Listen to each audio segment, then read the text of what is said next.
எல்லா உறவுகளுக்கும் வணக்கம். இந்த வீடியோ எதுக்குன்னு பார்த்தீங்கன்னா, ஒரு விழிப்புணர்வுக்காக தான், ஒசூர் மக்களுக்காக. கொஞ்ச நாளைக்கு முன்னாடி, ஒரு 3 மாதத்துக்கு முன்னாடி என்னாச்சுன்னா, வீட்டில் இருக்கிற போடாத துணியெல்லாம் கொஞ்சம் நிறைய இருந்தது. சரி, யாருக்காவது கொடுத்துடலாம், போடுறவங்க போடுவாங்க அப்படின்னு சொல்லிட்டு எல்லா துணியும் எடுத்து வச்சுட்டு, நம்ம ரயில்வே ஸ்டேஷன் பக்கத்தில் தின்னூர் இருக்குது பார்த்தீங்களா, தின்னூர் பக்கத்தில் இருக்கிற பாலிடெக்னிக் காலேஜ் இருப்பாருங்க, கவர்மெண்ட் பாலிடெக்னிக் காலேஜ். அந்த இடத்துல அந்த சைடில் இருக்காங்க இல்லைங்களா நரிக்குறவர் மக்கள், அவங்களுக்கு சரி கொடுத்துடலாம் அப்படின்னு சொல்லிட்டு பையில் போட்டு ஒரு பேக்கில் போட்டு எடுத்துகிட்டு வந்து கொடுத்துட்டு, கார் வந்து பார்த்தீங்கன்னா பாலிடெக்னிக் ஆப்போசிட்டில் நிற்கிது. அவங்க இருக்கிறது அந்த காலேஜ் லைனில் இருக்கிறாங்க. நான் காரை ஓரம் கட்டிட்டு கொண்டு போய் கொடுத்துட்டு திரும்பி வர ஒரு சாமியாருங்க ஒரு 3-4 பேர் வராங்க. வந்த உடனே என்னை கூப்பிட்ட உடனே நானும் நிற்கிறேன். நின்ன உடனே என்னாச்சுன்னா, அவங்க முடியெல்லாம் கொஞ்சம் நீள நிலமாக வச்சுருக்காங்க. முடியிலிருந்து இப்படி இழுத்து என் நெத்தியில் ஏதோ தடவிட்டாங்க கருப்பா. சரி, சாமியார்கள் அப்படின்னும் போது சரி, நானும் கொஞ்சம் நம்மளை யோசிக்கிறதுக்குள்ளே என்ன பண்ணிட்டாங்க, டக்குன்னு இழுத்துட்டு முடியில் இருக்கிற அந்த கருப்பா ஏதோ ஒன்று இழுத்து என்னோட நெத்தியில் தடவிட்டாங்க. தடவின உடனே கையில் ஒரு ருத்ராட்சம் ஒன்று கொடுத்துட்டாங்க. ஏன்னா ஏதுன்னு பார்க்கறதுக்குள்ள அப்புறம் என்ன பண்ணிட்டாங்க, சரி ருத்ராட்சம் கொடுத்த உடனே கேட்குறாங்க, நம்மளை பற்றி கேட்குறாங்க, பசங்க எத்தனை, என்ன பண்ணுறேன் ஏது பண்ணுறேன்னு கேட்கும்போது நம்ம எதாவது சொல்கிறோன்னு வச்சுங்களேன்.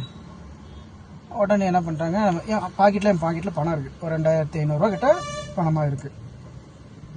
மேல் பாக்கெட்டில் தான் வச்சுருக்கேன். அது பார்த்துட்டு சரி, இவங்க ருத்ராட்சம் விபூதி வச்சுட்டாப்புல, இது கருப்பாக ஏதோ வச்சுட்டாப்புல, அது இல்லாமல் விபூதி கையில் கொடுத்துட்டு வேற இன்னும் கொஞ்சம் கொடுக்குறேன், பாக்கெட்டில் இருக்கிற காசு எடு அப்படிங்கிறாப்புல.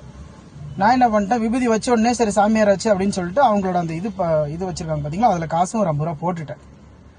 இவங்க அது இல்லாமல் இன்னும் ஒரு ஃபுல்லாக பாக்கெட்டில் இருக்கிற காசு எல்லாமே எடு அப்படின்றாங்க. எதுக்கு அப்படின்னா, நான் அதில் வந்து நான் விபூதி வைக்கிறேன், அதில் கொடுக்குறேன், அதில் வாங்கிக்கோ அப்படின்னு சொல்லிட்டு சொல்கிறாங்க. இல்லை அதெல்லாம் வேண்டாம் அப்படின்னு நான் தெளிவாக சொல்லிட்டு இருக்கேன். இருந்தாலுமே அவங்க விடல, எடுன்றாங்க. எனக்கு என்னவோ டக்குன்னு ஒரு இது மைண்டில் ஒரு ஃப்ளாஷ் ஆகிடுச்சு, இது எதுவும் சரியாக படல, வேண்டாம் போயிடலாம் கிளம்பிடலாம் அப்படின்ட்டு கிளம்புறேன். அவங்க என்ன பண்ணும்போது அந்த நெத்தியில் கருப்பா முடியில் இழுத்து வச்சாங்க பார்த்தீங்களா, அப்போவே நான் என்ன பண்ணிட்டேன், நம்ம அன்றைக்கி சனிக்கிழமை நினைக்கிறேன், ஆஞ்சநேயர் கோயில் போயிட்டு தான் வரேன். நான் வந்துட்டு இது பண்ணும்போது பார்த்தீங்கன்னா, அது அவங்க வைக்கும் போதே ஜெய் ஸ்ரீராம் ஜெய் ஸ்ரீராம் ஜெய் ஸ்ரீராம்னு என்ன அறியாமல் நான் நிறைய சொல்லிட்டேன். அதனால் அது ஏதோ வேலை செய்யலையா என்னன்னு எனக்கு தெரியல அவங்கக்கிட்ட. டக்குன்னு பார்த்தீங்கன்னா அந்த இடத்த விட்டு நான் கிளம்பிட்டேன். கிளம்புனதுக்கப்புறம் நான் கிளம்பங்கலம் போயிட்டுருக்கேன், கொடுத்துட்டு கிளம்பங்கலம் போகலான்ட்டு கிளம்பங்கலம் போயிட்டுருக்கேன்.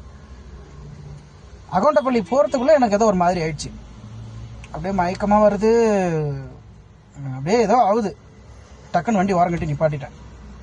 வண்டி ஒரு மரத்தடியில் ஓரம் கட்டி நிப்பாட்டிட்டு வாட்டர் பாட்டிலில் தண்ணி இருந்துச்சு எடுத்து எல்லாமே அவங்க வச்சு இதெல்லாம் வாஷ் பண்ணிவிட்டு அப்புறம் 10 நிமிஷம் அங்கேயே தண்ணி குடிச்சிட்டு ரிலாக்ஸ் பண்ண ஆரம்பிச்சிட்டேன். அந்த 10 நிமிஷமாகவே எனக்கு ஒரு மாதிரியாக தான் இருந்தது. இப்போ அந்த 3 மாதத்துக்கு முன்னாடி பார்த்த அந்த கேங்க்கு இன்னைக்கு டேட் வந்து 28/7/2025. இன்னைக்கு நம்ம ராயகோட்டை சர்க்கிள் ஆஞ்சநேயர் கோயில் இருக்கு பார்த்தீங்களா, அந்த இடத்துல இன்றைக்கும் பார்க்குறேன்.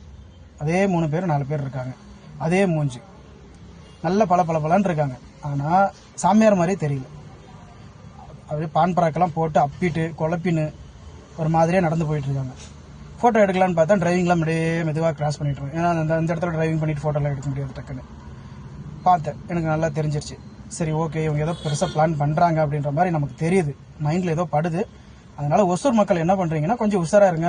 வீட்டில் இருக்கிற ஹவுஸ் ஒய்ஃப், அம்மா வேலைக்கு போகாதவங்க அம்மா இருப்பாங்களா, வயசானவங்க, அவங்கக்கிட்ட எல்லாம் கொஞ்சம் சொல்லி, யாராவது சாமியாக இருக்க மாதிரி யாராவது வந்து வீட்டுக்கிட்ட வந்தாங்கன்னா தயவு செஞ்சு கேட்டை திறக்க வேணும்னு சொல்லுங்கள்.